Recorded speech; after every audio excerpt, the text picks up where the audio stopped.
ప్రేక్షకులకు స్వాగతం. మనం 2024 మే నెలలో ఉన్నటువంటి ద్వాదశ రాశుల యొక్క ఫలితాలలో భాగంగా మీనరాశి వారికి ఉన్నటువంటి రాశి ఫలాలు చెప్పుకుందాం. ప్రధానంగా వీళ్ళకి రాశి అధిపతైనటువంటి గురుడు తృతీయ స్థానంలో మధ్యమైనటువంటి ఫలితాంశాలుగా మనం తీసుకోవచ్చు. అంతేకాకుండా ఈ 15వ తేదీ వరకు కూడా అందరూ కూడా కాస్త జాగ్రత్తలు పడడం అవసరం. ఏ పనిలోనైనా సరే కాస్త చికాకులతో ఉండేటటువంటి పరిస్థితి ఉంటుంది. 15వ తేదీ తరువాత 3వ స్థానంలోకి చక్కటి అనుకూలమైనటువంటి స్థితిలోకి రవి మారుతూ ఉన్నటువంటి విశేషమైనటువంటి ఫలితాల్లో భాగంగా సామర్థ్యంతో ముందుకు వెళతారు. ఎంతటి ఇబ్బందులున్నా సరే అధిగమించి ముందుకు వెళుతూ అన్నిట్లలో విజయాన్ని పొందేటటువంటి అవకాశం ఉంటుంది. శత్రుజయం కలిగి శత్రువులు కూడా మిత్రులుగా మారేటటువంటి పరిస్థితి కలుగుతుంది. ఆర్థికపరమైనటువంటి విషయాలలో ఇబ్బందులన్నీ కూడా అధిగమించేటటువంటి అవకాశం ఉంటుంది. కాస్త వీళ్ళకి 11వ తేదీ లోపు ఉన్నటువంటి ఆర్థికమైన స్థితి అంత అనుకూలంగా లేకపోయినప్పటికీ కూడా 11వ తేదీ నుంచి అనుకూలమైనటువంటి గ్రహస్థితుల వల్ల ఆర్థికమైనటువంటి విషయాల నుంచి అధిగమించేటటువంటి ఇబ్బందుల నుంచి అధిగమించేటటువంటి అవకాశాలు ఉంటాయి. ఆర్థిక లాభాలు, ఆర్థికపరమైనటువంటి విషయాలలో అనుకూలతలు, అంతేకాకుండా భూగృహ సంబంధమైనటువంటి ప్రయత్నాలలో, పెట్టుబడులలో ప్రయత్నాలలో మంచి అవకాశాలు, వాహన సౌఖ్యం, ఈ రకమైనటువంటి అన్ని అనుకూలతలు కలుగుతాయి. అంతేకాకుండా వివాహ ప్రయత్నాలు చేసే వాళ్ళకి అనుకూలమైనటువంటి స్థితి ఉంటుంది.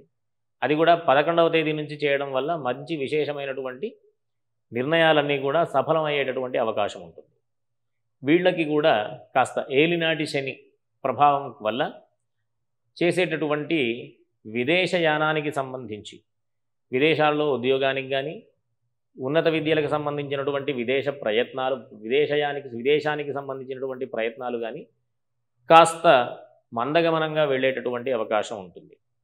కాబట్టి అందరూ కూడా ఎట్లాంటి దుష్ఫలితాలు ఉన్నప్పటికీ కూడా మంచి అనుకూలమైనటువంటి ఫలితాలు రావాలి అని అనుకుంటే కనుక ఆంజనేయ స్వామికి సంబంధించినటువంటి ఆరాధనలు, ఆంజనేయ స్వామికి సంబంధించినటువంటి దేవతా దర్శనాలు, అంతేకాకుండా ఈశ్వర సంబంధమైనటువంటి ఆరాధనలు చేయడం, ఈశ్వరుడికి అవకాశం ఉన్నటువంటి వాళ్ళందరూ కూడా అభిషేకాలు మొదలైనటువంటి పరిహార క్రియలు ఆచరించడం, ప్రతిరోజు కూడా ఈశ్వర సంబంధమైనటువంటి స్తోత్రపారాయణలు, అంతేకాకుండా కుజుడి యొక్క అననుకూలమైనటువంటి స్థితి వల్ల కుటుంబపరమైనటువంటి విషయాల్లో కాస్త చికాకులు ఉండేటటువంటి పరిస్థితి ఉంటుంది.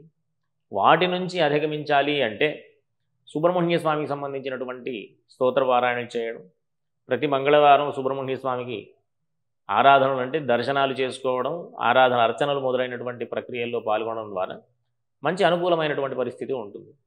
ప్రతి విషయానికి కూడా మనం ఈ పరిహార క్రియల్లో భాగంగా ప్రతి ఒక్క రాశిలో ఉన్నటువంటి అనుకూలత లేనటువంటి పరిస్థితుల్లో ఈ దేవతారాధన చెయ్యండి అని చెప్తున్నాం కదా.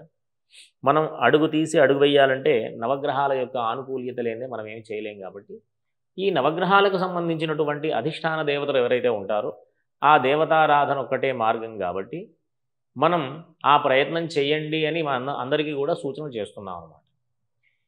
కాబట్టి ఎంత ప్రయత్నం చేసినప్పటికీ కూడా, ఎన్ని ఆరాధనలు చేసినప్పటికీ కూడా వీళ్ళ ఆలోచనలో కానీ వీళ్ళ పనిలో కానీ మంచి అనేటటువంటి విషయం లేకపోతే అవన్నీ కూడా బూడిదలో పోసిన పన్నీరులాగానే ఉంటుంది. కాబట్టి మంచి మార్గంలో నడుస్తూ మంచి అలవాట్లు చేసుకుంటూ అందరికీ కూడా మంచి జరగాలి అనేటటువంటి దృక్పథంలో జీవనాన్ని గడుపుతూ ఉంటే కనుక ఖచ్చితమైనటువంటి మంచి ఫలితాలు పొందేటటువంటి అవకాశం ఉంటుంది.